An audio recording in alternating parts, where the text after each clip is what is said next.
বাবা সব সময় ঠিক ছায়ার মতোই আমাদের পাশে থাকতেন।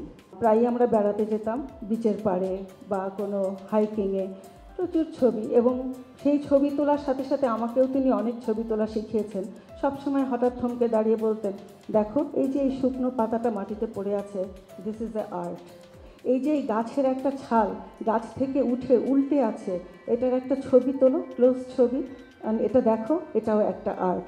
তো আর্ট যে তোমাকে সবসময় হাত দিয়ে করতেই হবে তা নয়, পৃথিবীর সবখানেই কিন্তু শিল্প আছে এই প্রকৃতিতে। কালিদাস এত কিছুর মধ্য দিয়ে গিয়েছেন, এত কথা তো আপনারা অনেকেই জানেন, অনেকে অনেক কিছু বোঝেন, এবং সেই জন্য এখানে খুব তাত্ত্বিক কথা বলার অবকাশও নেই, আর আমি জানিও কম। ব্যাপারটা হচ্ছে পৃথিবীর 3 ভাগ জলের সঙ্গে কানেক্টেড আমরা, এই জন্য কালিদাস যেই জলে গিয়েছেন, যেই মাটিতে গিয়েছেন, সেখানেই কালিদাস সেইখানকার ভূমিপুত্র হতে চেয়েছেন।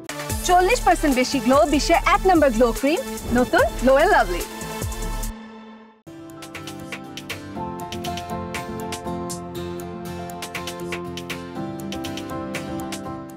আমার মনে হয় যে ভিতরে কোনো যন্ত্রণা থাকে, সেই যন্ত্রণা থেকে হয়তো মুক্তি পাওয়ার জন্যই বা কিছু বলে থাকার জন্যই হয়তো শিল্পীরা ছবি আঁকে।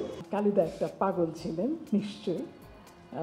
কালিদা আমাদের অনেকেরই ভালোবাসার মানুষ, এবং আমার মনে হয় আজকে যারা আছেন সকলেই ওনাকে ভালোবাসতেন। কালিদা বলেছিলেন যে উনি শিল্পকে সাধনা মনে করেন আর দেশকে মা মনে করেন। আমি মনে করি উনি শুধু শিল্পী নয়, উনি মানুষ। কালিদাস, সেটাই আমার কাছে সবচেয়ে বেশি আমার মনে নাড়া দেয়।